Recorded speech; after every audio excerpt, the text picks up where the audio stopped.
So, wer diese Mützen hier kennt mit diesen Lampen.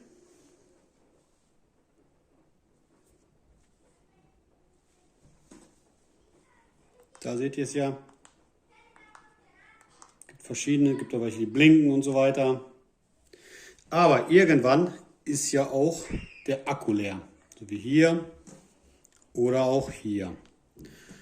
Wenn ihr euch fragt, wie das dann funktioniert, wie man den lädt oder wo man die Batterie tauscht, es gibt keine Batterie. Es gibt halt nur diesen Akku. Und zwar funktioniert das so, man zieht das hier ab und steckt es in ein ganz normales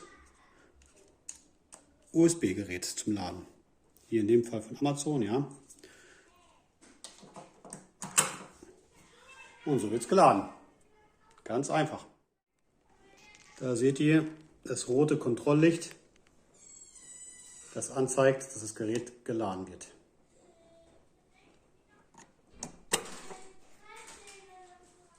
So, und wenn es einmal grün leuchtet, dann ist es fertig mit Laden. Ja.